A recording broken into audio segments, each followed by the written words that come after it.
Good morning here at the Double Horn Ranch, and just had some folks drive in from Lubbock and dropping off a 2-year-old racebred, quarter horse racebred stallion. And you can see he's a little bit full of himself in a new place and checking things out. And anytime you work with a stallion, you want to be kind of careful. I always tell people, don't be scared, but dang sure be careful. They have a strong instinct to breed, and they want to herd up and sometimes be the boss. So again, other than that, I'm going to pretty much do what I would normally do. I'm going to start by moving this horse around, giving him some place to go, something to do. Try to let him figure out that I'm going to be a friend and that I'm going to be the leader.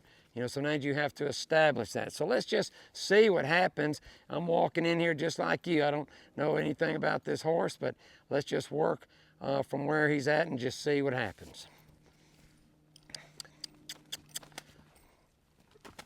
See, he's pretty much got his mind on those other horses there. And as you watch these stallions, they can try to dominate you sometimes. They'll just come right at you. And the guy's got to really be right there. You got to be kind of careful. And again, I want him to kind of move around, get some of that fresh off of him just a little bit. I don't want him to think that I'm challenging him, because again, obviously it's a heck of a lot bigger than me. So again, he's kind of stuck on this side. These are kind of horses, guys. If you're going to keep these kind of horses, you better start handling them and working them consistently. And I mean consistently from the time this big, especially if you're going to keep those cojones on him, I guarantee you. You work with him consistently.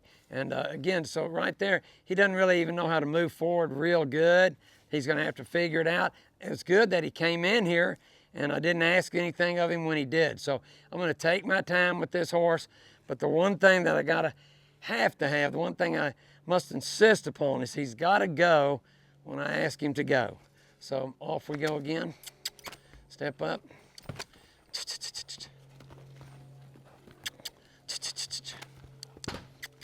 I'm not concerned about him changing directions right there. A lot of people get upset. At some point, not today, I just want him to move forward. Then we'll work on that direction at some point. Here. There.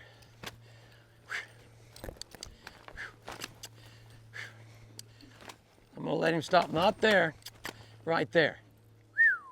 In other words, I want this horse not with his mind on those other horses, but I want him on me.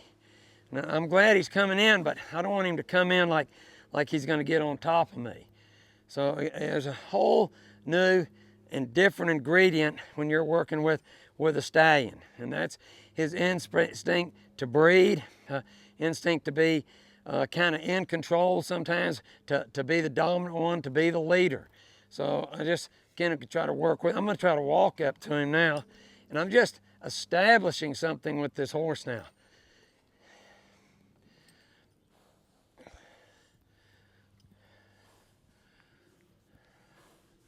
Good boy, not going to harm you. And what I'm really trying to establish is that I'm not going to hurt him. But doggone it, I don't need that buck hurting me either. So that's definitely a two-way street. So right here, I'm just going to my lariat rope, and the whole reason I'm going to the lariat rope is with the rope, I can kind of reach out and touch this horse. But as he's coming to me, I want to allow him to do that. I'm noticing now that his head is down, and he's a little more relaxed demeanor. And man, I'm going to do everything I can to try to make friends with this horse, yet still be the leader, him be the follower.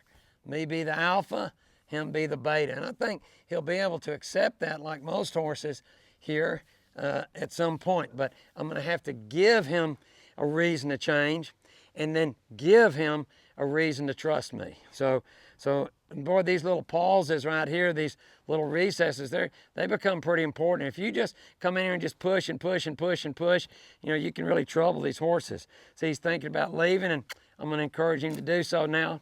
Right here would be a good time to do that. So I'm going to send him. Now watch, this time I can kind of reach out, touch my horse like that. I want him to know I can do that. This time you can see he's traveling a little better. He wants to make that direction change. I just let him make it. Today is okay. You know, someday it'll show that I'm leading in the fact that I can reach out and show him which direction to go. But I don't want him to think that I'm a threat. And I'll always give a little cue like that whistle. And what I'll do is I'll do that regularly and consistently. So someday when I whistle, whether he's in one of a turnout or a pasture or something like that, he knows it's me, and if he comes to me, he's always going to get something. And what he's going to get is rest, relief, relaxation, reward, pat on the neck. So I'm just starting out here and just giving him some time to figure out where he's at, new sights, new sounds, new smells. See, when he goes, that's a good time to send him. Good time to send him right there. Good time to send him. Already starting to get used to something, reach out and touch him. He's a nice little mover. You know, he's bred to run, and we certainly like giving him some place to go. I'm gonna put a little pressure right there, boom. And I'm gonna go past that horse spot and give him my signal there. And just step away. I don't walk toward him or that'll stop him from coming. And pretty soon he says, this guy will come to me. See, and then that's for, you know what, he's training you. So again, you can see this horse is very alert. And I love alertness in a horse. That's one thing I look for. But he's big, he's strong. Here, this time I'm gonna go the other way. Off you go. Touch him. Here, I'm gonna step in front quietly, send him. Get him to where he's using that right eye. Just a little bit more. He likes to switch and put me in that left eye. Because I can assure you, what little he's been handled has been on the left side. So he has to learn to use that right eye. See, this could get tricky right there. Just get something. See, ooh, I'd like him to turn to that right. Turn to that right. I don't want to get to challenging him or fighting with him, see? There. You can see how he's really left side and left eye dominant here.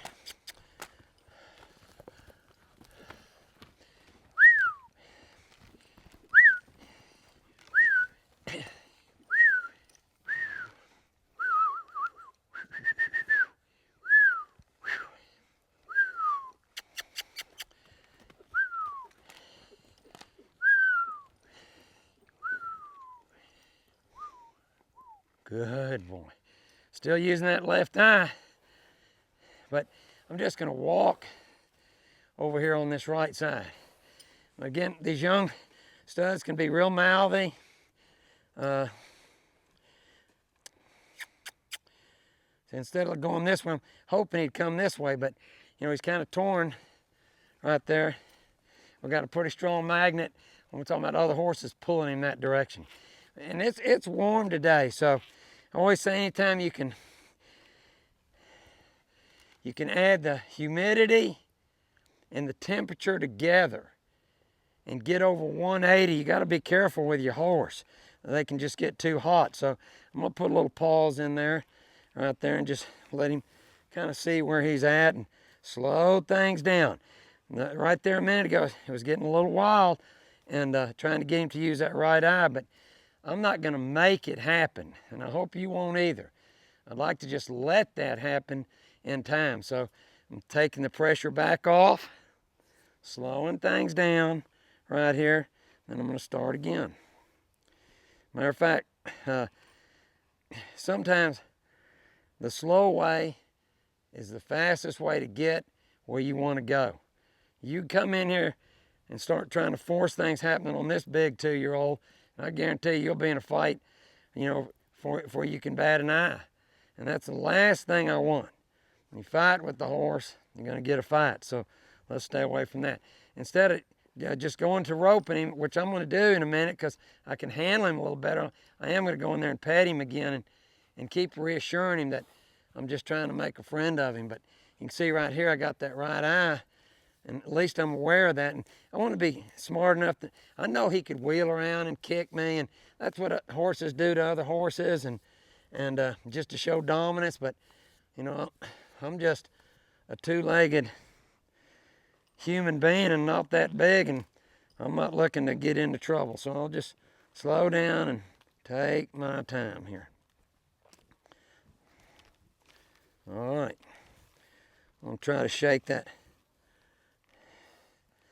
deal out of my rope here. See, for me, I swear, what else do I have to do today? Just work with this horse. I mean, I'm going to give this horse all the time he needs to end up with a great result today. So slowing things down, letting him think, letting him kind of come to me, let me be something good and interesting to him. Here, this is not a bad deal. And the fact that it's hot, I want to kind of be aware of that. See, he's right there with me, see? Kind of like it. But at some point, I am going to have to put that rope on him because I want to work with him a little bit. So here we go. That's good for him to have to feel that, kind of wear that. Let him figure out what? Not going to hurt you. Not going to hurt you. He doesn't necessarily believe that just yet. I'll try to set up for another shot. Right here. Good. That's really good for him. He's almost too close there. But I don't mind any of that because if I do this right, everything I do is going to help to gentle this horse. So I'm not in a rush here.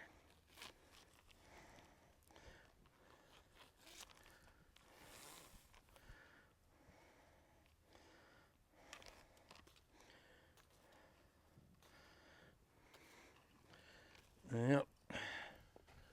Ooh.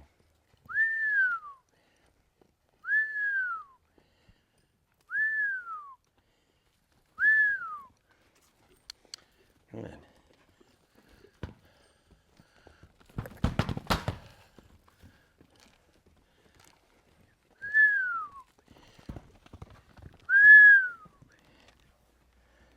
I'm not making him run. He just thinks he needs to run.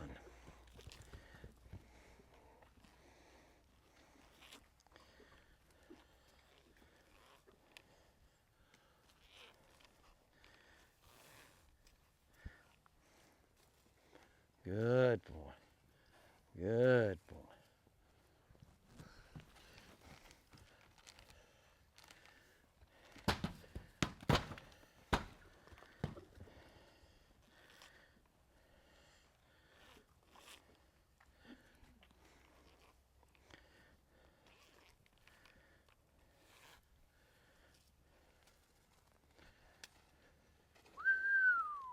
Ooh, now. Ooh.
Ooh, now. Good. Good.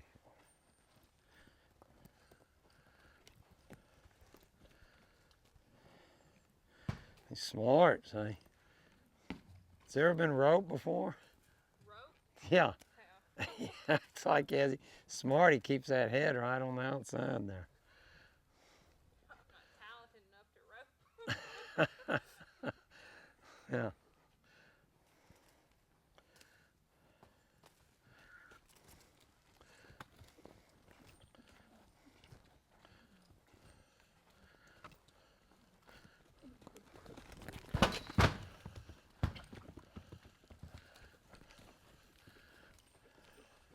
It's fast.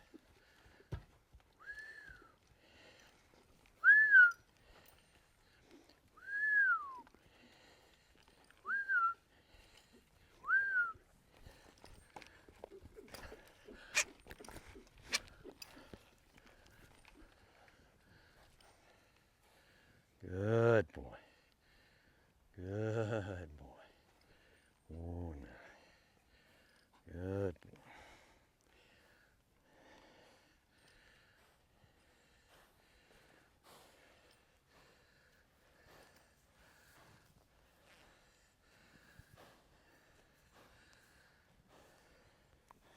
Not gonna harm you.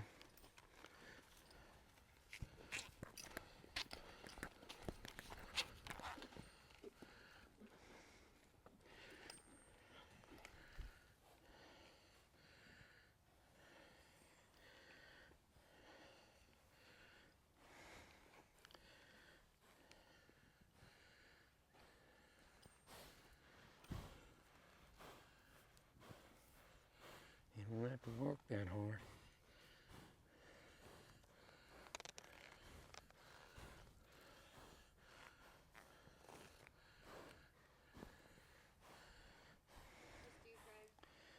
What? What did you just do? I'm just making a little halter here with my rope. And I got a 50-foot of rope now to kind of work with and help him to come to me and follow a feel and hopefully turn right and turn left. And you see this horse, he's not fit or anything. He hadn't been worked, and so I'm gonna give him a minute just to kind of breathe here a little bit and stand in the shade and let me be the good spot and the sweet spot. I'm not just pushing it all together where he finally gets so hot and starts thumping and heaving, and that's when they can't think. And when they get that hot, then they get mad. So, man, I'm just staying away from that. So I'm not going to be in a hurry here. Just taking my time. And this is a good starting spot. And we're going to continue on.